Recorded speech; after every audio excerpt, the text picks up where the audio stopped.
My name is Ibrahim Karanja, and right now we got into that interview with Wiper Patriotic Front leader Kalonzo Musyoka, a man who has in the past couple of days seen public exchanges between him and President William Ruto, of course, over the track record of Kalonzo Musyoka in his years of service. And this is part of what we will be discussing in this in-depth interview that Kalonzo has granted us from his current residence here in Nairobi. We'll also be speaking about the politics of the united opposition and concerns over whether the opposition will remain united and whether it will field one candidate against President William Ruto in 2027, and various other issues affecting the country. The road to Singapore, which President William Ruto has been passionate about since he first mentioned it during his State of the Nation address, and has been repeating it ever since, and has drawn criticism from leaders of the opposition. Thank you very much, Leader Kalonzo Musyoka, for granting us this interview.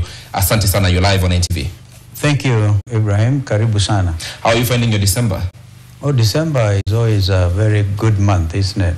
People begin to look at Christmas period, end of the year, and Nairobi gets deserted. People go to Shagu, families get together. For us, some of us, it's also a beautiful time. We celebrate our birthdays and things. And notice I'm not alone in this. Maybe I wish William Ruto happy birthday. It was today, before we go on his case. So, yeah, December is okay. But it's also difficult. The rains are delayed in a lot of country, and a lot of parts of the country, the short rains. So I think the country should brace itself for some hardship in the months ahead. And let us hope we can all weather the storm of dry weather. What's your typical December Christmas day like, before we get into the interview, just to understand you? Kenyans travel to the villages, but is it the same for you? Now, today I traveled to Githiga in Kiambu County, in Githunguri, and very warm reception there by the Catholic Church at Githiga, and I want to thank them for their warm hospitality.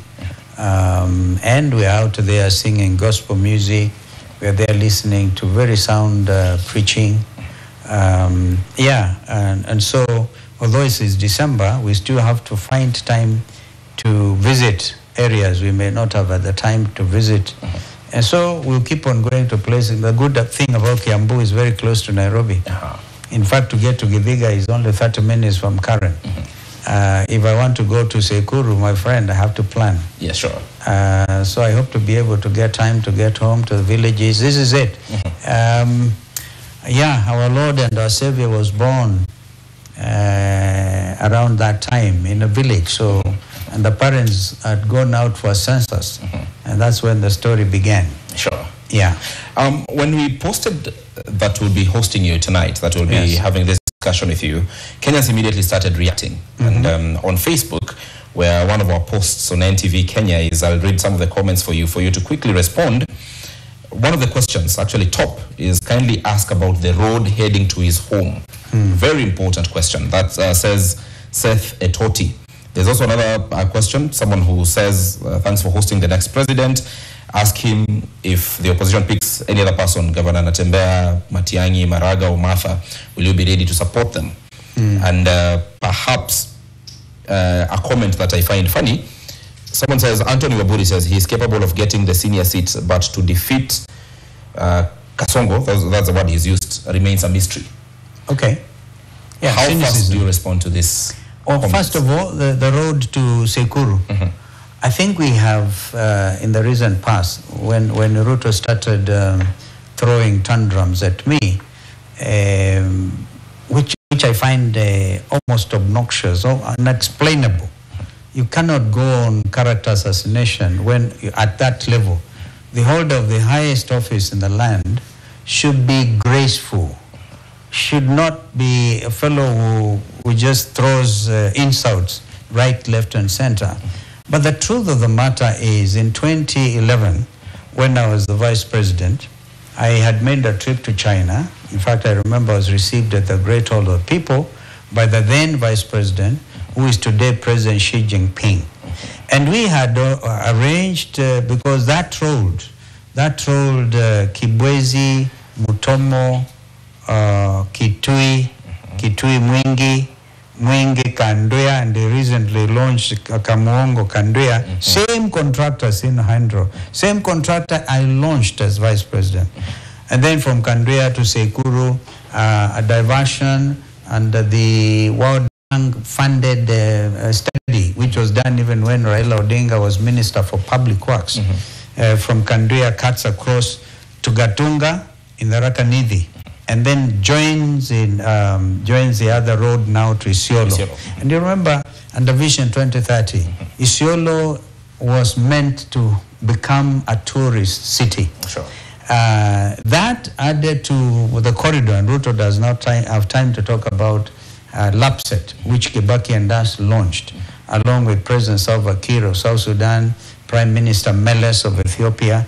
The LAPSET project, Lamu, our second port, then imagine all these high infrastructure from Lamu port through nearly Garissa, again through Isiolo, and again opening that whole territory. That is how you build Singapore, my friend, right? So that road, I launched it in 2011. And of course, I was the vice president under Kibaki. When 2013 happened, the way it did, and Jubilee took over, I have it from President Uhuru Kenyatta, or indeed some of his handlers that time, that they had wanted to continue with that project. But you remember, William Ruto was like a co-president. He was given such leeway under Uhuru first term that he controlled literally everything. So they wrote to Exim Bank of China and said this road here is not a priority, it does not meet a certain criteria, so they stopped it. So, a vice president of the country, and I launched it, I think it is clear, in 3 parts, 3 contracts. And that same contract, the same contractor was meant to get to site, but they delayed. Yes. They delayed. Of course, between 2011 and 2013, they were mobilizing. When they are ready to move, stoppage. In 2016, Uhuru Kenyatta insisted on relaunching that project. The same contractor, the same road. And I thank him for it, because he didn't go to Kibwezi, he went to Mutomo. Now, there's a beautiful road from Mutomo to Kitui with some interchange. Then the road ends up in a place called Kwasiku in Kitui, in Mwingi West constituency. Ikasimama hapo. They refused to pay the contractor, and so the contractor to do stoppage. Really what Ruto has been trying to do is to get that contractor back on site. That's what it needs to do. It's true that... but on the other hand, I really don't think a leader gets elected for self-aggrandizement to enrich himself. And this is the difference between me and people like William Ruto. Because I looked at leadership as a calling. It's a sacred calling. It wasn't meant that I go there, employ every relative, and I go and put a tarmac road and cabro all the way to my village. But I think that is wrong. The description of this road, and it's true, indeed. I'll come to my question. So that is the whole truth about it. So when William Ruto goes to Kamuongo, same road. He actually launched 2 parts of that road. And I hope the contractor is still there, by the way. I hope it is not like in Mali, where he launches on a Wednesday. I go there on another assignment on a Friday and found a monument that he left there. Because some of these things are not even in the budget. Because if you launch things there, it's deception, politics of deception. But I thank him that he has woken up to the reality. This is an important road project. It is an important road project indeed, sir. And true to it, we have a video showing you launching that particular project. And this was on April 5th, 2011. If Arnold would allow us to play that particular clip. And by the way, leaders got so worked up on the delay. I remember Senator Musila that time and other leaders going to demonstrate. So why are you delaying this? You people in Jubilee, why are you doing it? They were tear-gassed. They were tear-gassed very much. All right, sir. Let's play the clip, then we'll have follow-up questions on that particular project. Okay. This is a clip of Kalonzo Musyoka on April 5th, 2011, of course, accompanied by then government officials, including now Cabinet Secretary, then Assistant Minister Lee Kinyanjui, on the launch of that particular road that is the subject of our discussion. Barabara inatoka Kibwezi kwenda Mutomo, Kitui, Mwingi, Kandwiga, alafu Saikuru. Hiyo barabara tumeizungumza karibu kipindi cha miaka 20. Lakini sasa kwa majaliwa yake Mwenyezi Mungu, hiyo wakati imefanya nini? Imefanya nini? Na mwezi jana kupitia wizara yetu tuliweza kutia mkataba na serikali ya Uchina ambapo itakuwa ikigharamia ujenzi wa hiyo barabara, na tunatarajia hivi karibuni tutakuwa tukianzisha. Tuliona ni vizuri tuwatajie. Na mimi kwa upande wangu ni project moja yenye umuhimu mkubwa sana. Juzi alipokuja Vice Premier wa People's Republic of China, mambo haya tulizungumza, serikali tayari imeweka hiyo sahihi, wizara Ministry of Treasury wamesign ile inaitwa commercial contract na contractor mwenyewe ni kilomita karibu 400. Na hiyo ni kazi ambayo hii barabara ikikamilika hakutakuwa na sababu yoyote ya mtu atoke Isiolo akiwa anataka kwenda Nairobi, akwenda Mombasa, atoke Isiolo apitie Nairobi. Kwa hivyo itapunguza kwa idadi kubwa sana hata ajali ambazo zinatokea barabarani. So that timestamp on that video is 29th March, but when actually that video was uploaded on YouTube as I was doing my research today was March 5th, 2011. Indeed, you launched that particular road. Yeah. Today you say President Uhuru Kenyatta and William Ruto, the Jubilee administration, stopped that project. That's right. The Jubilee administration, President Uhuru Kenyatta and William Ruto, were inaugurated on 9th April 2013. That's right. 2 years down the line. That's right. How many kilometers have been done by this time? None, because the contractor had to mobilize. It takes a lot of time to mobilize and also to complete the documentation with the treasury and that kind of that. So during that time, everything was placed or was really activated. But of course, election time came, all right? So some delays were experienced. But when then Jubilee took over in 2013, stoppage. So it would have been wonderful if Uhuru Kenyatta went to Kibwezi, which is where I was launching. That is where the road actually links up with the Mombasa highway. Yeah, but they chose not to do it at Kibwezi. They went to Mutomo, which is okay. So the same road is what William Ruto has been launching and complaining, and yet you actually blame the victim. He's the one who stopped the project. That is the truth. Can you explain to me, sir? Yeah. Because for me, in this logic, the layman also may want to understand. Yeah. A vice president went to launch a project on 5th March 2011. Yeah. That would not start for 2 years because the contractor was still mobilizing. That's right. So what is the logic behind launching 2 years before mobilization of? No, that was it. We know the documents are there. You can see that road project was in 3 parts. Contract 1 from Kibwezi to Kitui. I think contract 2 from Kitui to Mbondoni to Mwingi actually, and then the 3rd contract all the way to Sweni. So that was a clear, a clear expression of interest. But it takes time to mobilize. Unlike William Ruto now, when he goes and launches and says it brings, instead of bringing tractors there and say start the work, and then nothing starts. So you need to mobilize for the project. So that is what was happening. That is what was happening. This is part of the larger conversation that has been ongoing about your legacy in the 40 years of public service that you've had, 28 years in government and some 12, 13 years in opposition. Why would your legacy actually need defending, Your Excellency, if it is as monumental as is being painted by you and as by your supporters? Then shouldn't your legacy be shining so bright that it needs no defense? You know, Ibrahim, it does. And I agree with you, I don't need to defend anything. Kenyans will remember I was vice president to Kibaki. That is when we did the Thika superhighway.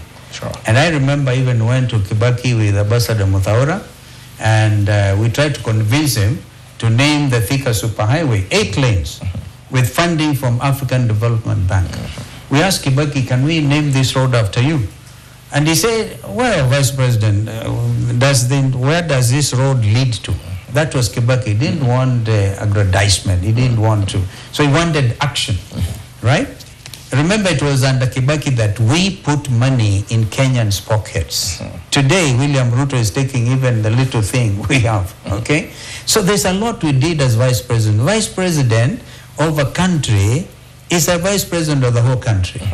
If I can tell you that Kenyans will remember the work we did for regional peace and security, the work I did in Somalia, which to date I think stands out, the work we did in South Sudan, until we realized under CPA, Comprehensive Peace Agreement, which was signed here in Nairobi under President Kibaki again, which then gave rise to the Republic of South Sudan. The work we did in Burundi, the work we did in the region to revive East African community. I can tell you for a fact, I was the first chair of the tripartite ministerial commission, which was asked by President Moi, President Mwinyi of Tanzania, and President Yoweri Museveni to look at how we could revive the East African community. I'm so proud of that achievement. Today, the only remaining thing is to convert this thing into a federal, a federation. Today we sing everywhere the national anthem and then the anthem of East African community. This took people's work. And that is what you do as a leader. So I can tell you, I've seen people commenting on this, and I want to really thank some of my colleagues. My learned friend, Getobo Manyara, has written a very clear article on how leaders should serve. And not just to go and do that, do everything in Sugoi, as is happening. I think everything is in Sugoi. Everything, even the hospital.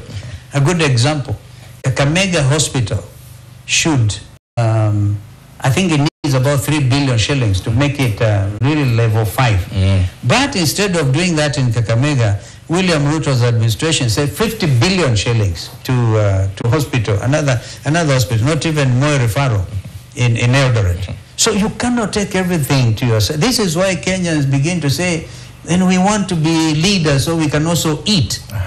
Now, I want to tell William Ruto and people who are like-minded, my philosophy, if it's a calling, I've read a book entitled Leaders Eat Last. Watoto kwanza wakule, saidia watoto. And of course, I believe that the road will eventually get to Sekuru, for sure. For sure. Because there's now a national polytechnic, there's everything there. But if you started by saying I'm vice, but by the way, let me tell you a true story about that. PS for roads, Mr. Kamau, Engineer Kamau, who was the engineer under Kibaki, he came to me and said, Vice President, this road, I've money for 21 kilometers, all right? And because you're Vice President, let us start with from Sekuru. We do the road from Sekuru. I looked at Engineer Kamau. I said, that is very bad leadership. You cannot go in the middle of somewhere there and do 21 kilometers and then in Akushia before you get to Kiso. Let it start from Mwingi. Part of what William Ruto was launching, the best I think by another Chinese contractor, from Mwingi to Kamuongo. That was the road that should have started from Sekuru. I said no, because you leaders must demonstrate justice in their leadership, not self-interest. Therefore, this matter to me, I must thank William Ruto for bringing it up. Because it looks very bad. It's ridiculous that you can say, Kwanza yanze na wewe yanze. I'm just giving you an example how I refused to do Sekuru, instead do from Mwingi on the road to Garissa, Mwingi to Sekuru, because there was tarmac. And the fact that President William Ruto brought it out has now taken Kenyans to discuss about Kalonzo Musyoka and his track record. Indeed, you were vice president from 2008 to 2013, and you had that higher calling for the country, to serve the country regardless of your own constituency. But even before you became vice president and even became minister, there was that period between 1985 when you were member of parliament for Kitui North. Yes. And questions are asked about what are you most proud of as some of the things that you did for your own constituency at that particular time? Today, thank you, Ibrahim, for asking that question. Today, one of the most successful water projects is the water project which gets water from Kiambere Dam. Remember Seven Forks? Because that is now in, it used to be Kitui North when I went in, Mwingi North. Today, Mwingi town is one of the fastest growing towns in Kenya. And the reason is because of that water project. When I went in, people, a lot of donkeys used to die, by the way. And you know, donkeys are like beasts of burden. They are long lasting. But they would die, collapse, because there was no water in Mwingi. And so that was a project that we initiated. And water is pumped from Kiambere Dam, a distance of 12 kilometers, to Mumoni Hills, and it goes by gravity a distance of 65 kilometers to Mwingi town. It's even the cheapest, because from there under CDF, then we would, those pipes. In fact, one time I think Mombasa Port was alarmed by the number of pipes that we imported from Spain, steel pipes, which are long lasting. So that project is a big achievement. I don't think William Ruto can do a thing like that. So that's one a good example. When I went into politics, my constituency was a very unsafe place. We used to have bandits. Shifter. I went to Shifter. Of course, Shifter had been degraded by Mzee Kenyatta when he said not an inch of Kenyan soil. But in Sekuru, we used to sleep in the bush. Yeah, Sekuru is a very interesting place to have, for anybody to have come out of there and become a vice president. It can only take God. But then you see, I had to deal with the security, and we succeeded. I went and talked to Mzee Moi. We started a JSU camp at a place called Usweni. Today, I think some training ground is happening around there, so that although we still have incursions, all right, and these are basically problems linked with the poverty between the communities in northern Kenya and parts of where we come from. So one famous singer, Ibrahim, went loud about it. He said, unless you are saying Kalonzo Musyoka does not have a big tummy, na kwenda kwa bunge haimaanishi uwe na tumbo kubwa, unahitaji akili. Ask yourself, why would these people keep on electing one man called Kalonzo Musyoka from 1985 to until we decided to change the constitution? I believe if we did not amend the constitution to say if you are running for president, you cannot then become an MP or deputy president. I think I would have beaten Kibaki's record. Kibaki was MP for 35 years. Because we had understood, and I still understand at the fingertips. If I tell you there are only 3 secondary schools when I went to Parliament, they are now over 70. If I tell you that electricity connectivity in Mwingi North is over 70% by the time I left. If I tell you some of the national schools best performing, before William Ruto came to confuse, a national school like Modale used to be in Kitui North, right? Before we went to Kitui, to Mwingi North. If I tell you that that the road from Mwingi to Garissa itself, there was no tarmac, okay? In fact, National Youth Service had decided the road from Thika to Garissa is a training ground for people who want to know how to make roads. All right, sir. So that road to Garissa itself, we had to work.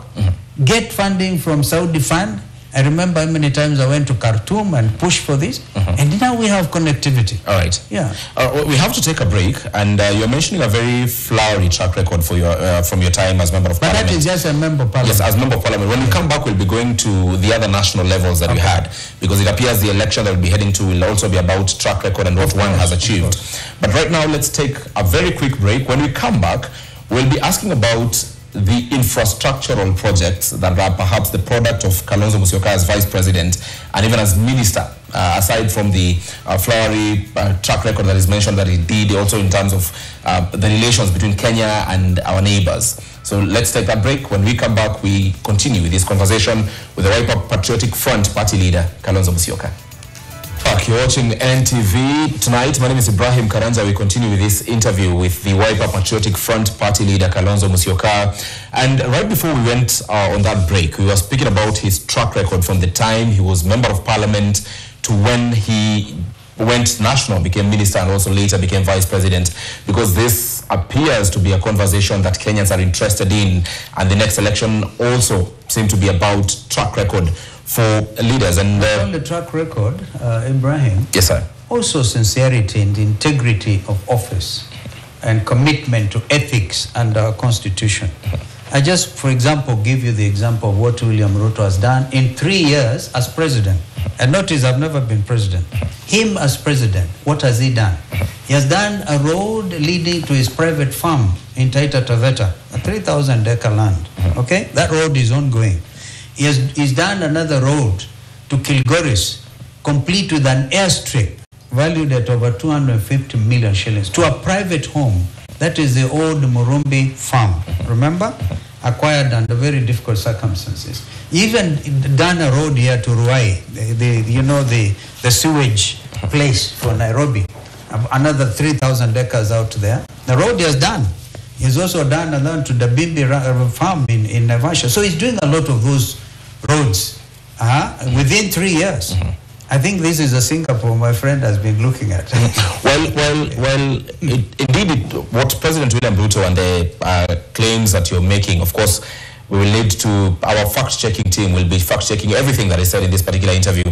Whereas the opposition is painting that as personal interests, as a president serving his own interests.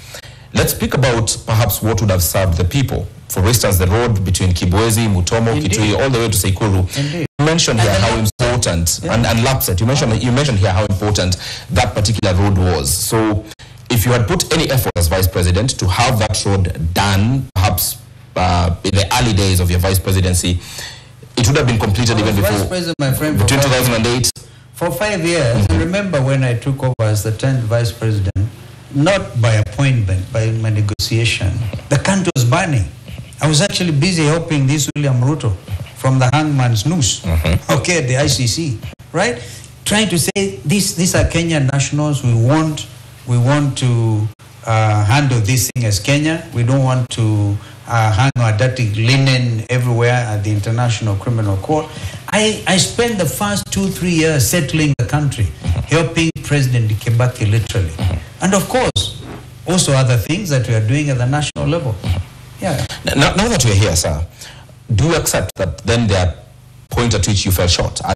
Do you think what is being given to the country is not a fair representation? But is there a point where you'd say, I would have done this better? Of course, one can always do better, for sure. Oh yes, there are things even today I would want to see done. For example, when it became important, and the Vision 2030, which Kibaki and I promulgated, and of course joined by Raila at that time. Remember the Grand Coalition government, which was a very successful government. We said under Vision 2030, we wanted to do the high grand force. This, William Ruto has done everything to scuttle, all right? And I mentioned earlier on, he had a meeting in Sharm el-Sheikh, in Egypt, where he met Prime Minister Sunak. The British government and Overseas Development Corporation were willing to assist Kenya get this project, which is supposed to generate 650 megawatts of electricity, give irrigation capacity in order for this country to run away from rain-fed agriculture, irrigate those swathes of land from Kitui to Tana River to Garissa. He has done everything to stop it, to scuttle. Just like he has scuttled the dual carriageway from Nairobi to Mombasa, which again an American consortium was leading, and they've done all the financials and everything, because he wants to be able to give this to his preferred contractors. This is the whole business about Ruto, and that's why we call it Rutopreneurship. Yeah, everything is about him. How do you, as president, now that you're getting into politics, then ring-fence projects from being used politically? Because right now, the road that you're speaking about, the Kibwezi-Mutomo road, is being used politically against you. And other projects that have been scuttled, perhaps for political expediency or for whatever other reasons, you want to be president. Should Kenyans give you that mandate, how would you ring-fence government projects and avoid using projects for political expediency? I don't think the issue, Abraham, is to ring fence. First of all, we have a mechanism of budgeting for projects. All that this country needs is equity, equitable development. Even under Constitution 2010, again, William Ruto has failed to actualize this. We say those regions which have been left behind, like northern Kenya, these counties of Garissa, Wajir, Mandera, Isiolo, Marsabit, parts of Ukambani, right, should have special funding, right, called Equalization Fund, right? Nobody has tried to do that, okay, because everybody is busy trying to grab and run. I think this is a government that is absolutely confused. And so I do not need to defend what is obvious. If leaders commit themselves, right, to constitutionalism, budget making, to devolution, I think William Ruto has tried to do everything to kill devolution. Are you not hearing from the Committee of Governors, COG, complaining even the 15% that they're supposed to go to them? William Ruto wants to put in a mechanism that controls who is getting what contract, yeah, the procurement aspects of it. And therefore, it is not possible to ring fence under Ruto, but I can tell you where there is proper and fair budgeting, everybody in the country will have their share of development. There must be equal development. And where people have been left behind, you also do equalization under the Equalization Fund. But of course, the important projects, like I mentioned, the Vision 2030. Now, instead of William Ruto completing Vision 2030, he has now jumped to Singapore, all right? Because this is actually the concept of when leaders, and this is politics, when leaders find that they are cornered, right? There's so much corruption, nobody is trusting them, nobody can even look at them in the eyes and say, this man is saying the truth, all right? You do what is called the dead cat strategy. All right. You get a skunk, you throw a dead cat and say, I want to take you to Singapore, to first world. And you confuse the situation. You don't even say how you're going to do it. But I listened to his address on December 12th. And one thing he admitted is a country must also be under the rule of law. The country must have peace and security. Now there can be peace and security where the country is feeling the citizens are safe, citizens are not being abducted. William Ruto's record is actually #1 in the world on abductions. And you want to take citizens to Singapore? Well, if I last checked, the population of Singapore is 6.7 million. We are nearly 60 million.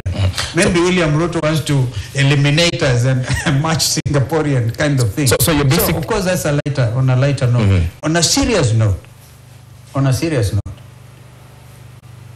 from hustler nation, dynasties was as hustlers, he has found he is now acting against every intention. An innocent Kenyan Mamamboga or Boda had is running away from that now. No more dynasties, no more hustler, no more bottom. He only talks about bottom-up economics when he's delivering a national address. But you ask yourself, what is this bottom-up? It's all about Rutonomics.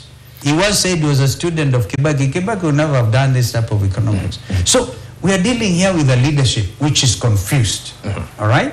And so it is our responsibility to set this country back on record. And the #1 thing, because he keeps on saying we have no agenda, hatuna akili. Ile akili tuko nayo ni nyingi zaidi, by the way. Now I'm just saying the issue here, constitutionalism.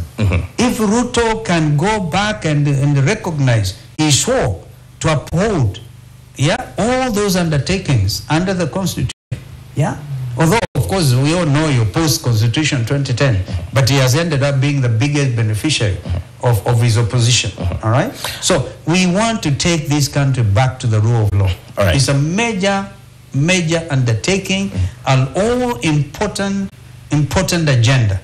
Of course, I will not be running for president for the first time. I ran in 2007, remember? And I was talking about a country that works on the basis of 24-hour economy. Now, how do you make Kenya Singapore when 6,000 companies in Kenya have migrated to Tanzania, to Uganda, and our youth are unemployed. How do you do that? What is the source of your data about 6,000 companies? Well, this was given to us when we had the NADCO report. It was brought to us actually, hard copies. Well, that time we were told because of what had happened in the country, and it continues, nothing has changed. Companies were migrating from Kenya. That means exporting jobs to Uganda, jobs to Tanzania. So, Excellency, you're basically so how do you going back, I'm saying, going so back what to Ruto has done, he has thrown a dead cat on the table. That dead cat syndrome. Which is the Singapore dream. In Singapore dream. So basically, nobody is opposed to making Kenya a first world country. But we must do so.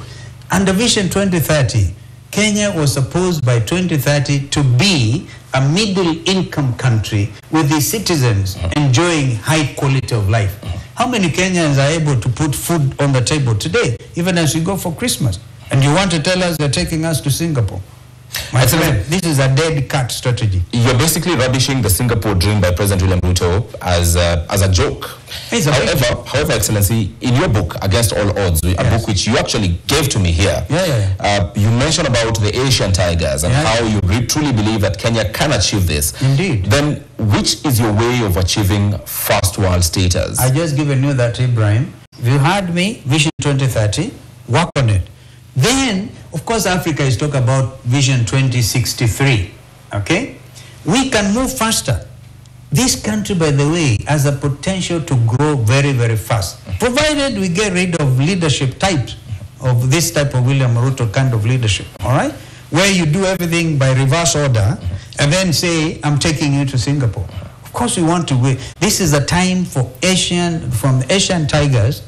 In my book, I talk about the African lions. So the countries of Africa have provided we do some of the basics, by the way, we see that in the region, for example, there's instability which tends to come with elections, like happened recently in Tanzania. But I'm sure as Tanzanians will pick themselves up and move.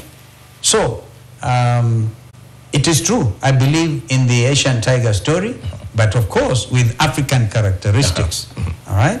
African characteristics. Let's talk about all the resources. See Donald Trump pushing an agreement between Kagame and Felix Tshisekedi, right? In order to look at the mineral wealth in the DRC. And he made it very plain. The amount of wealth we have under the soil.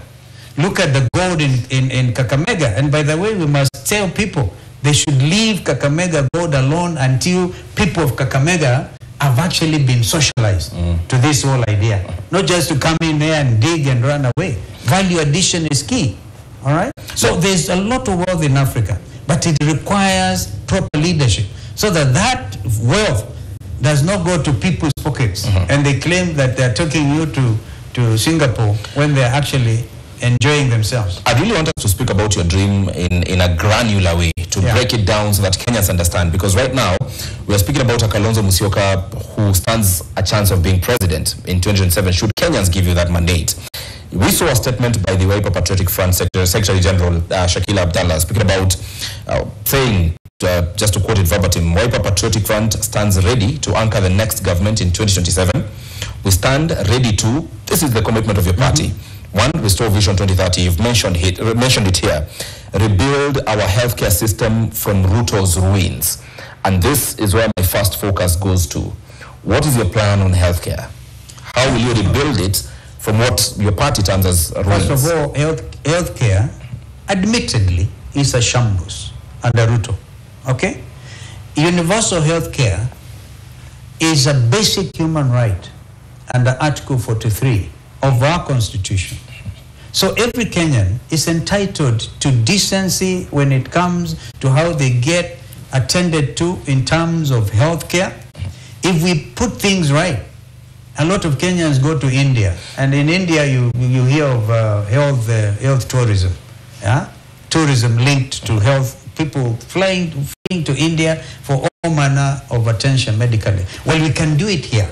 We can do it here, all right? So our priority is to get universal health care properly and not to make it a cartel. Right now, SHA, as we know it, is part of the Andani deals. 104 billion shillings which was supposed to be an arrangement between Andani, Shah, and of course NHIF, actually needed to be looked at properly and sort out the management and the corruption, and there was nothing wrong with NHIF. But this Shah, nobody understands. It's all corruption. So we will set healthcare correctly. Education, as we speak, is also in shambles. All right? Excellency, in shambles. Excellency, education is the next point, but still on healthcare. I know you're saying we will set it correctly, and we have the time to explain, because thanks to NTV, we have that time to explain to Kenyans. So how exactly will we make healthcare work? How exactly will you accommodate all the 55 million Kenyans to universal health coverage with the systems, or with all factors remaining constant, including the kind of money that the kind of revenue that we are raising as a country under Kalonzo presidency? Healthcare happens to be a milk cow for anybody who is greedy as a leader. So take out the greed, the corruption in the health sector. That is a problem. So the number one thing is we take out corruption from healthcare. All right? And you see a big difference. That's what we must do. Then that takes me to the So how do you take out corruption? Because it's not something you're picking. I mean, correct leaders, the corrupt leaders. You know, we mean business, my friend. I know Kenyans have given up on people saying we will do away with corruption and what have you. But look at me. How many Kenyans can say, oh, Kalonzo is corrupt? Under Kibaki, when I was Kibaki's vice president, if I wanted to enrich myself, I would have done it. But I didn't. Because where I come from, I mean, my calling is to show leadership. I tell you, everybody knows if Kalonzo is president today, even those cartels, before we give them 3 months to wind up and return all the money they have taken to Dubai, to other tax havens, we want that money back. That money will give our people health care. That money, by the way, you say you're coming to education, will give our people free secondary education up to the university. We know how to do it. Education is my next point, and right now what is happening is placement of learners to junior, to actually senior school, and there appears to be an uproar. We are in this new system where the country is yet to understand. The opposition says we are experimenting with our children. What is your practical solution to what is happening to in our education sector? Look at the funding crisis, be it in universities or whichever level of line. What is Kalonzo Musyoka's practical solution now that we have the time to explain to the country? You know, when I ran for president in 2007, I said we will make this country enjoy free secondary education, additional to free primary, which Kibaki and us did. Remember Mzee Maruge, who went to primary 1 at 84 years, right? Eventually passed on. But he had at least the opportunity to go to school. It is everybody's right. Every citizen of this country is entitled to free secondary, free primary, which is compulsory, and also now free secondary, which they've tried to mess up with. University funding is a shambles. Ruto himself is a beneficiary of the Higher Education Loans Board.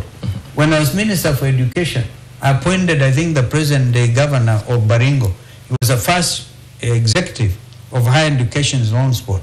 And we used to get, boom, 6,000 shillings per semester. And now we would even go and have decent meals at the Central Catering Unit of University of Nairobi, where some of us went to.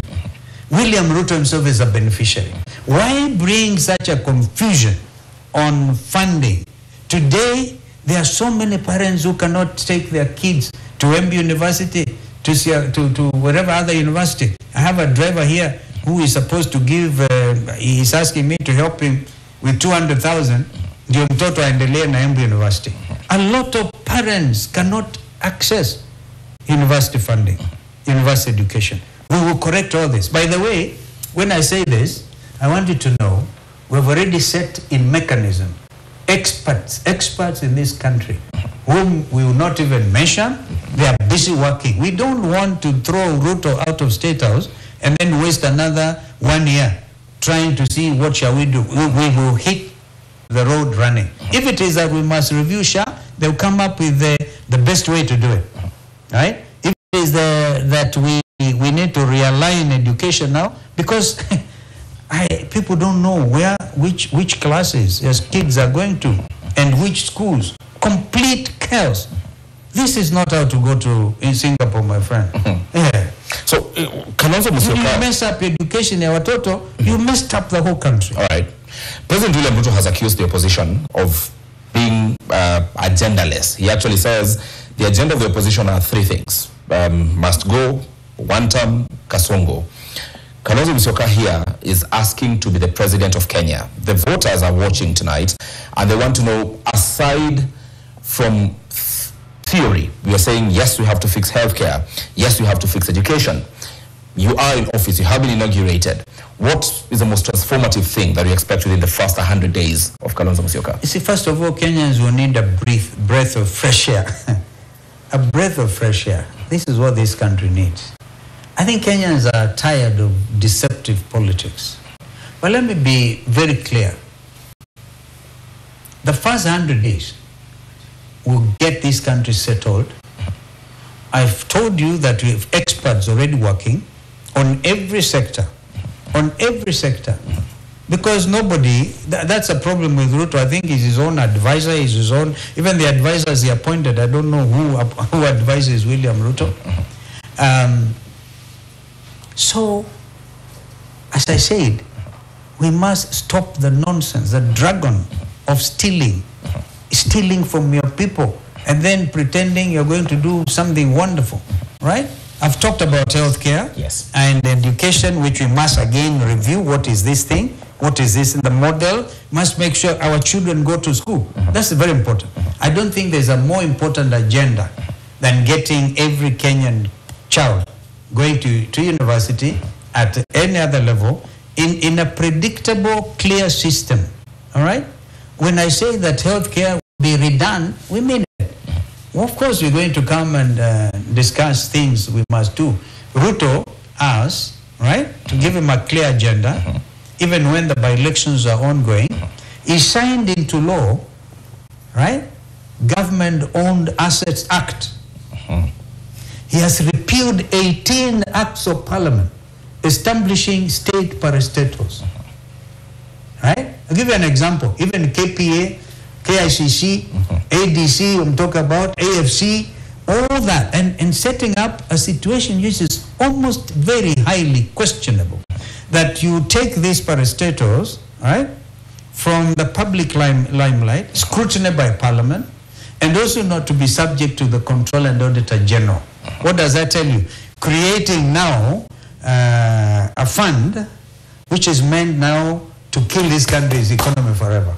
And that is what he's saying. You'll be selling these state-owned assets and put them ring fence. You talked about ring fencing. Ring fencing into some account, which will be under Ruto's management. My friend, what are we talking about? So that we must reverse. It's a very important agenda. We will reverse those. You cannot sell a state-owned parastatals without public participation, without telling Kenyans what is happening. The requirement for public participation is a cornerstone requirement under Constitution 2010. This country has come of age, all right? So that's very important. Of course, when I tell you, we will not allow any Kenyan kids to be shot in the legs haphazardly. We will not allow any abduction, no Subarus. That's a very important agenda. That's the next question I was heading to. What will the security forces or the security units look like under Kalonzo Musyoka presidency? This is a very dicey question because even President William Ruto, while contesting for presidency, spoke about never again will this particular security unit be used to settle political scores. In fact, he even allowed the police to handle their own accounts, their own money. There are claims, of course, that the jury is out there, that the police are still being used politically. What will it be looking like under the Kalonzo Musyoka presidency? I think I'll give you the most recent example of how Kenya is becoming a police state. Today in Githiga, for the first time since I went into public leadership, a police officer in uniform, full uniform, and I really thanked him. comes to that function and he's taking photographs. One corner there, mimi na Eugene, ingine pale, and then when he asked him, he said, it is that photo is required by his commanders. Commander, what does that tell you? That we cannot even genuinely go and enjoy company in a church service without being photographed by the police. But having said that, and I thanked that officer because he was very, very sincere. I hope they don't victimize him. I wish others are as transparent as him, saying it's required of us to know nani amekuja huku. All right? But having said that, we have a very professional army. Indeed, I hold the view that please, William Ruto, mess around with everything else, but don't mess around with Tonje rules, which govern succession in the military. Of course, I know there are attempts to do certain things. I maintain General Gola was taken out. Because how do you fly commander of the Kenya's defense forces in an 80-year-old aircraft to go and inspect a primary school which was under construction in a military invested, bandit invested area? So, apart from that, I'm happy that our boys have come back from Haiti. That was a mission impossible. And I think they tried to do whatever. When they touched down there, they were able to kiss Kenyan soil. They are back home. We wanted that because we attended the funeral of some of them in Kajiado and elsewhere. But you know, the recruitment, right now, the recruitment to the defense forces, right, is very questionable. And the problem we have, for example, in Rwanda and in Burundi, where we have the majority being the Tutsis, the Hutus, and the minority were always the Tutsis in both countries, in both Burundi and in Rwanda. What happened which led to the genocide was the majority Hutus. That's a very important matter I'm raising. Because if you allow recruitment to arm the forces to be on tribal basis, not professionally, now, to get your child employed in the army or the police or even the prisons, you have to part with 700,000. There's a tag, a price tag, 700,000. Mtoto amesomeshwa mpaka form 4. Mama hana namna ama baba wengine ni from single mothers. Okay. What evidence do you have for these allegations? No, we have all that. The payment has to be done. What evidence do you have that a single community is being hired into the military, for instance? Let me tell you that. Yes, I would want a report by the committee in Parliament dealing with security, foreign relations, to table, and I've asked our members of Parliament, to table the names of Kenyans who have been recruited recently. But you are alleging, you're the one alleging live on NTV, and it will be fair to our viewers if you say these are the allegations that a single community is dominating recruitment, and this is the evidence. Evidence is there. And I think we can lay it there. And by the way, it's a requirement under the Constitution. Remember, there was recruitment under KRA, where I don't know, 1,500 people. The whole thing, the court said, hey, no, this is blatant. Okay? It's contrary to the Constitution. I'm telling you, I'm concerned about recruitment to Kenya Defense Forces. And I want, when the Parliament next sit, I know they'll try cover up.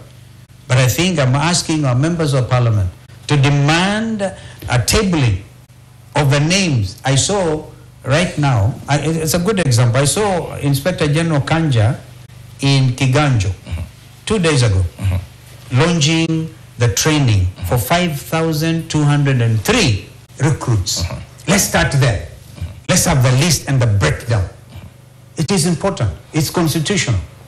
And if I'm proved wrong, then I will apologize. But the burden of proof lies on you, who's alleging, and especially on NTV. And it's important that you mention that this, these are views of Kalonzo Musyoka as NTV not able to verify right now. Are you not aware that even the 80,000 teachers that William Ruto says they are recruiting, they give these appointment letters in funerals, in Kisii, for example? That was found as correct evidence. Yeah, that was in public. Okay, public domain. That continues. That if you want, as a member of Parliament, you go to State House and obtain your appointment letters. Today, State House should tell us how many people went through status to be recruited. You'll be shocked. Not less than 2,000 recruits are picked by William Ruto directly. And this is the truth. And when you go that way, then you end up with that serious conflict, undermining the professionalism of our defense forces. And because you're a leader and you have members of parliament under your party parliament, do you commit to the public that then your members of parliament under the Wiper Party are going to be raising this once parliament comes back? I want them to do that. I want that table, community by community, right? How many of the 5,203 recruits, because you also suspect these are some of the people who are given, because Kanja said, oh no, we have to train them in the recent developments in digital policing and all of that kind of thing. I hope they don't end up being the ones who give priority to goons, because these days you can't tell the difference between a police officer and a goon. All right? So this is a reality. And this is not a country under the rule of law anymore. You have never seen me talk like this. And I'm telling you, I'm very concerned. We have a lot of fixing to do. A lot of fixing to do. And there are two issues which I want us to discuss. Very important that we discuss them in this particular interview. One is about elections and the integrity of elections, and making sure that the 2027 election actually reflects what the people or the people's will. But secondly is about the opposition. And this is what I want us to start with. You are mentioned. You've actually stated in the statement that was brought out by Shakil Abdallah that the entire country, should you stop anyone, not sponsor an opinion polls, Kalonzo Tosha. Do you believe that is so? I believe right now we are ahead of William Ruto by far. And I think that's the reason, because he's a consumer. He has said this himself. He's a consumer of first-class state intelligence. All right? So he knows he's lagging behind. Okay? So this is why he has decided, okay, let me deal with the number one fellow who seems to be leading the pack. Okay? And I think that is what he's doing. But I'm not worried about that. I'm not worried about that. All we want to say, let him calm down. Calm down. If the elections come and he wins in a fair and free, transparent election, I'll be the first person to congratulate him. All right? But if on the other hand, he does what is obviously expected, a lot of Kenyans are saying, yeah, in your position, people, how will this fellow, how will you manage him? I want to tell you, we are doing everything possible as united opposition to make sure William Ruto will not steal the next election. We may not have to give you all the details, all right? But I can give you an example. You know, IBC, all right? The IBC as presently constituted is a William Ruto IBC. And we challenge them to come up and prove their citizens and that they are able to deliver the next election. Right now, what is happening, even with the registration of voters? What is happening? Even when the by-elections are continuing in Mbere and in Malava and elsewhere, are you aware that they were transferring, and we have evidence? I wish some of these things I could bring for you. They were actually transferring voters from Westlands, register them in Mbere North, yeah, and yet ring fencing. When during a by-election, you should not register voters in an area where there is a contest. Sure. So what I'm telling you, Ibrahim, we are doing everything we can. We have a team of 100 lawyers, right? We will be taking every matter seriously. Of course, the last line of defense for us is the judiciary. One wonders, because this statement about we are doing everything we can to ensure that the next election is not stolen, then one wonders what happened for then the by-election to be stolen, as the opposition is alleging. Because the opposition says Mbere North, in fact, there is some petition about it, though about the member of parliament who won. You also claim about Malava having been stolen. If you were as prepared as you have been saying as the opposition, we called on the chairman of IBC and his team, right, to act on Malava. They didn't have to wait for results to be announced. That violence in Malava was enough to say, hey, stop this. Okay? They didn't. We are taking them, we are going to take them to court on that. We are not going to allow any, nobody in Kenya is, by the way, above the law. So the chairman, Ethicon, and his people, we are going to hold them accountable for what happened in Malava. We are going to hold them accountable for what happened in Bere. Okay? Of course, a very strong petition is coming. Yeah, even if you have to steal, you have to steal in a manner that is intelligent. You don't get, even the misuse of state resources. I don't know how every PS was supposed to go to Mbere, led of course by the deputy president. Of course, you have no problem, deputy president should fight. But now, bringing all these other 600 million shillings plus, I'm not sure about the figure, but a lot of resources were spent or misspent, misused, abuse of office. For example, if it is that Turuku, right, who became the minister, he was the one chasing at 6 o'clock, chasing people from polling station. Some of the young people had to run for their lives. While the constitution says he should not even be taking part in that election. It is a voter in Bere North. No, but voter, but in terms of, you said he should not be taking part in the election. No. He should vote. Voting he should, but was leading the campaigns. In fact, I was on ground in Bere myself, and we met with a convoy of GKs and things, yeah, between Ishara and a place called Kaldawana or something. Let's speak about the opposition and talks about a lineup having been established. Before you come to that, Ibrahim, you know, I have to tell you, let us complete a thought, that therefore the example of these by-elections is not evidence enough that the opposition is not going to handle the next contest.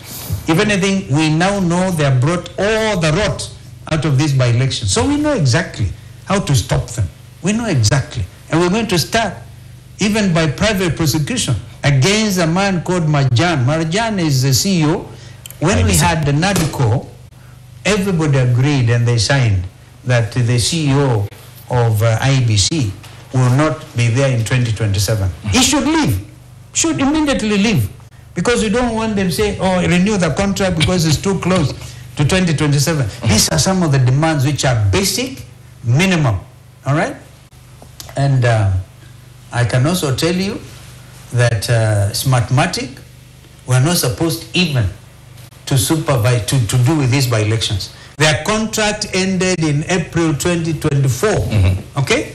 And so this Marjan took advantage of the fact the commissioners were not in place to renew the Smartmatic contract. It's a framework contract. We are taking action against this. We are taking them to court. So isi mchezo bwana ni maisha ya Wakenya, and we know, and I want Ethicon to know, how did poor Kivui to die?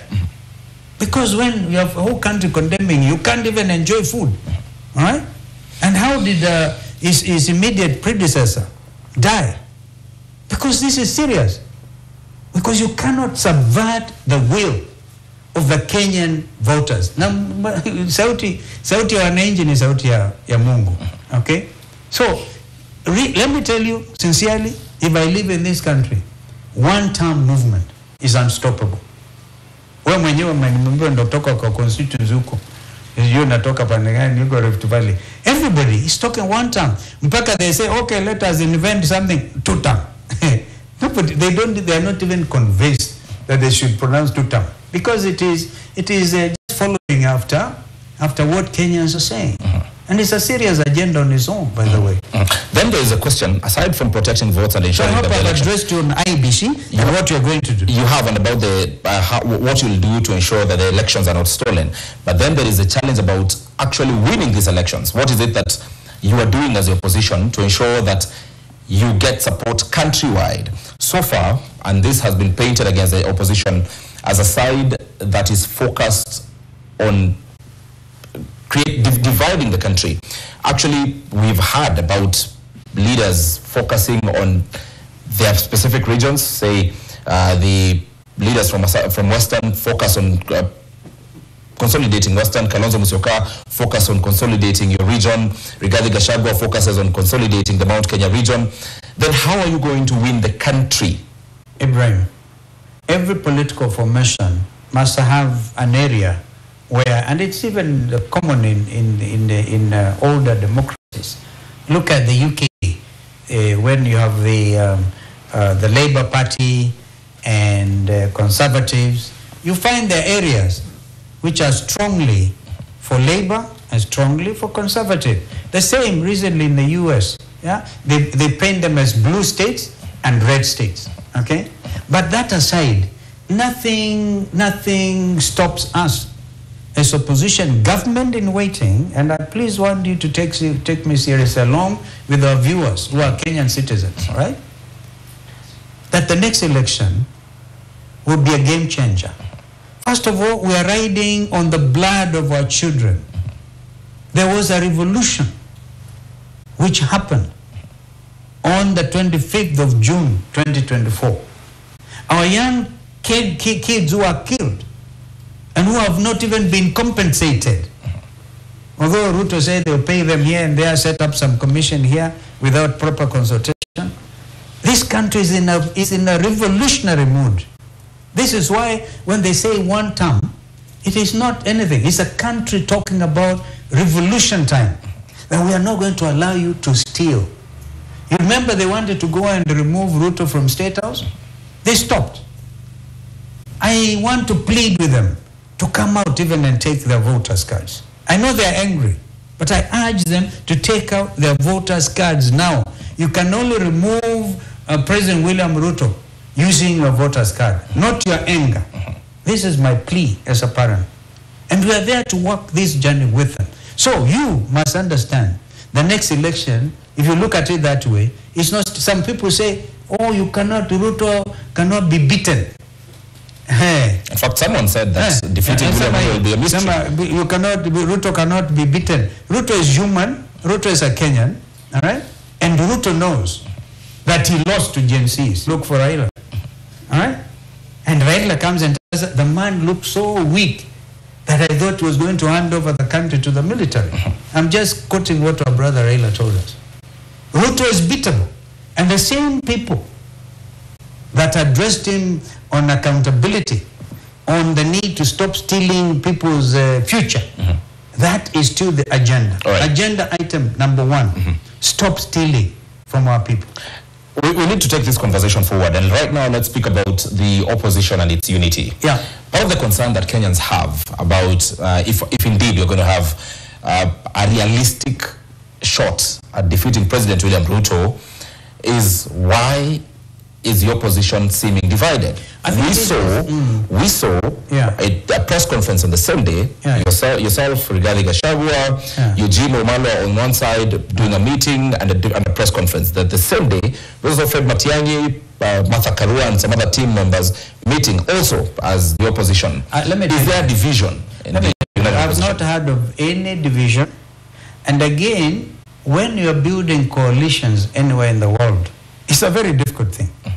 What I know is we picked on Mukisha Kitui as a spokesperson, so it was in order to issue that statement, because actually they had met, that picture you talk about was the previous day, and this other meeting at Chui House was the following day, and so Kitui released that statement, which apparently was not in contradistinction, which is contradicting what we say, all right? Have you ever heard anybody say that, oh, I'm out of this coalition? Because I'm telling you, personally, I'm doing whatever it takes to make sure that we stay together. But you know, staying together is not a matter of personalities. It is ideology. What I'm telling you, the overriding issue here is the anger in our country. That if you fall out of this arrangement, we will hold you responsible. That is the mood in the country. Any of us, therefore, saying, oh, I can be compromised by William Ruto, or whichever way, the country is watching. So I believe, therefore, we will hold together. And not only that, I'm calling on other friends like Chief Justice Emeritus to join fully, Senator Mutata and everybody else to join, so that all of us, and I have no problem, if any of my colleagues is picked to carry the flag, I will support them. After all, I'm used to this, isn't it? But I believe this time, we want to finish this job. All right. That was going to be my next question on whether we're going to allow anyone else picked to lead we the want course. to complete this task. Even if you're not it's picked. a very important task. Even if you're not picked on any position in the ticket. I don't know what you mean by any position. The If ticket, you're for not me, picked I'm as the telling you, presidential running, for me, if I'm reading the mood in the country, right? If I'm reading the mood in the country, and I started suggesting, I may be wrong, the reason William Ruto has singled me out, give a dog a bad name and kill it by throwing the cat thing, a dead cat on the table. We're going to Singapore, all right? Oh, Kalonzo kwake hakuna barabara. I don't mind. By the way, we came from the dust, and to dust we shall all return.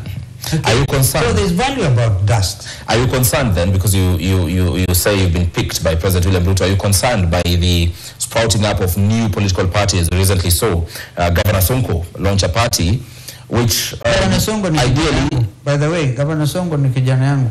Yeah, he was running for Governor Mombasa, remember?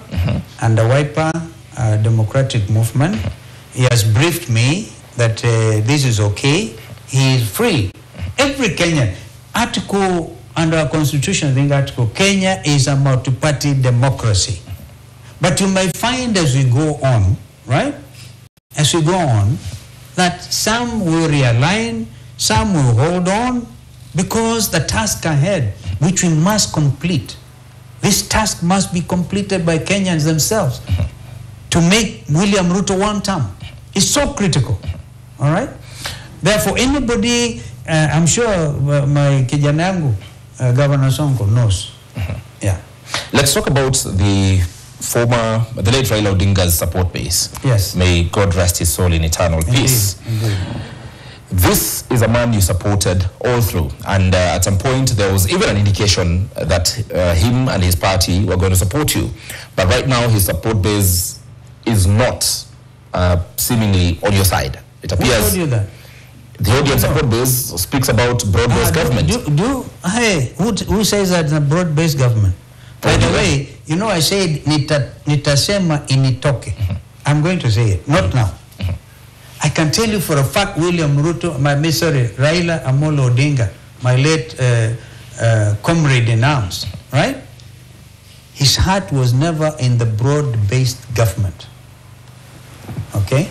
I'm writing a book to bring it out, because we were in constant communication every week. What happened is these so-called four experts were reached out individually by William Ruto. Some of them were threatened. If you don't accept that I make you a minister, I'll take you to jail. Let them remain nameless. Can you imagine? Yani unaambiwa, if you don't accept my appointment as minister, I will have you arrested for corruption. That tells you this man is weak. Okay? But this is what I'm telling you, therefore. Did you not see how we were received by the Raila Odinga family? Because they know the relationship between my brother Raila and I was beyond sometimes politics. We spent a lot of time together.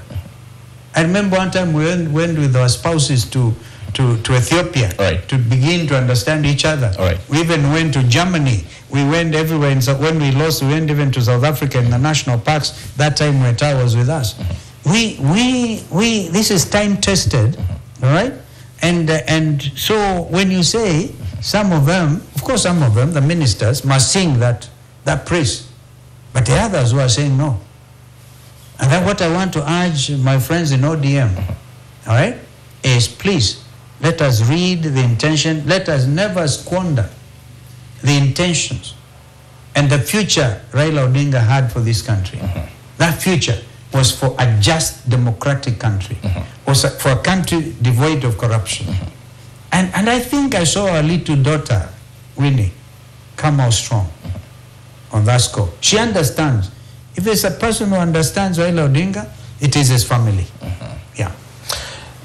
As we wind up, because we actually are running out of time, I want you to tell me about your approach for Nairobi politics. Nairobi is a very critical county for the country. Of course, It's the face of Kenya. It's the face of Kenya indeed. And this has been spoken about by your counterpart, the party leader of DCP, Rigathi Gachagua, who said you have agreed that you're leaving all the governor, especially senator, woman representative. I don't want to spend our time on negative energy. That was said. The truth is, there's no agreement.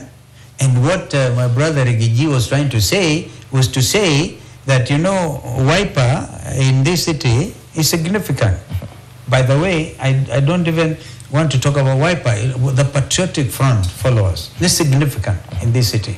So what we shall do in Nairobi, assuming we do not even agree on the framework agreement, like we did in 2002, where we had National Rainbow Coalition, but I was LDP, Rainbow, Raila Odinga was LDP, Mudi Awori, the late Joe Saitoti, Kibaki, and Gilu, and Wamala were NAK.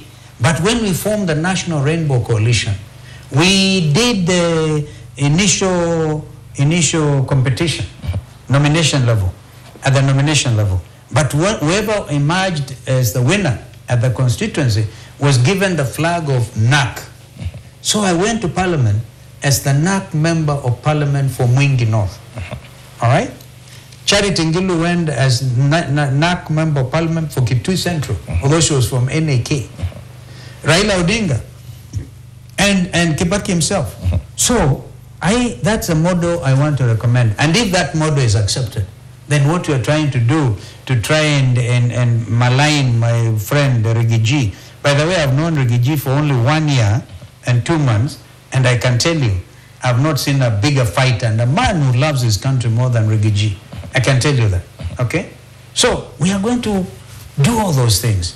Therefore, when he was talking, and I believe he was talking maybe in Kikuyu or something, you know, in Kuzo language, say, because obviously we used to support ODM strongly in Nairobi. So you can imagine ODM, Wiper Patriotic Front, DCP, DAP Kenya, holding together, and Jubilee, holding together in Nairobi.